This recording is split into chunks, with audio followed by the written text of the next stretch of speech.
So if you or I, for example, go into those parks when they're closed, we could be convicted of criminal trespass. I can't imagine how city forces that go into a park that's closed would be guilty of criminal trespass. So those kinds of things, if we destroy city property, obviously we're guilty of something. I can't imagine how city forces that destroy city property could be guilty of something, right? They own the property. So those kinds of implications really need to be fleshed out a lot more, because a city action is not the same as a private citizen action where you would be subject to a full range of penalties, in my view. When we think about the consequences as well, if you're talking about the public or the activist community, people have pulled back and have some fear about engaging directly because of the 7 people that were arrested on August 21st during the demonstration at the park. And knowing that those arrests were conducted by our city's police department and sheriff's department, and that there are still 3 people who are engaged in the process who have to continue to go to court, and that our city has not chosen to dismiss those charges.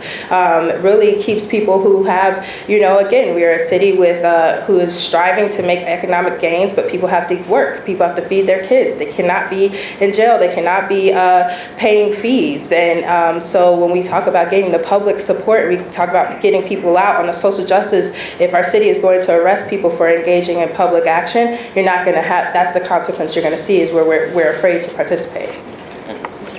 I don't think the city has ever arrested anybody for engaging in public protest. The people that were arrested for violating the law. And as the chief legal officer, I represent the city, and I would never advise one of my clients to break the law. The mayor cannot order a city employee to break the law. That's a very serious thing. He can't do that as a mayor. He can't do that as a warden.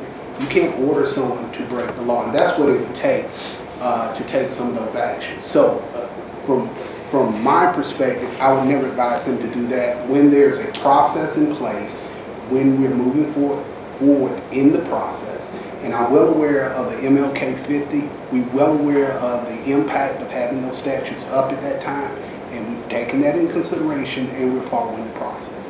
And so when you are governing, you have a different responsibility than when you are not governing and you're out there as an activist. You can do whatever you want to, you can say whatever you want to, but when you're governing, you took an oath of office, you have a certain responsibility, and you have people that work for you, and you have to make decisions that are legal and ethical for the people. And that is what we've chosen to do. We've chosen to follow the process, to follow the law, the very thing that they teach you in this law school. I mean, that's why this is all constructed. If no one had to follow the law and whatever they wanted to do, they could do, we would live in a lawless society.